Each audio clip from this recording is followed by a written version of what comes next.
લીંબડીથી આશરે 1 કિલોમીટર આવેલા FSM hotel સામે લીંબડીના સ્વામિનારાયણ મંદિરના મહંતની બોલેરો કાર પલટી મારતા ડ્રાઈવરને ગંભીર ઈજા પહોંચી હતી।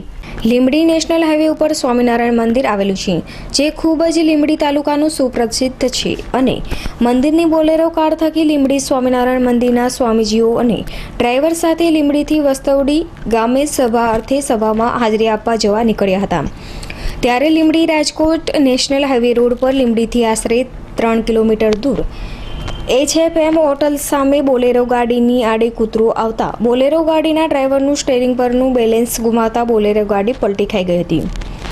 આ અકસ્માતમાં સદનસીબે મોટી જાનહાની થઈ ન હતી, પણ તેમાં બેઠેલ સંસ્થાના કોઠારી મંગલચરિત સ્વામી, કોઠારી પરમ તિલક સ્વામીજી, કોઠારી ગુરુ સેવક સ્વામીજીને સામાન્ય ઈજાઓ થઈ હતી, તેમજ બોલેરો ગાડીના ડ્રાઈવરને ગંભીર ઈજાઓ થઈ હતી। તેઓને પાણશીંગા 108 ગાંડીને જન થતાં તેઓએ લીંબડી RR હોસ્પિટલ સારવાર માટે લઈ જવામાં આવ્યા હતા અને ડ્રાઈવરને માથાના ભાગે વધારે ગંભીર ઈજા થવાથી તાત્કાલિક સુરેન્દ્રનગર હોસ્પિટલ ખસેડવામાં આવ્યા હતા।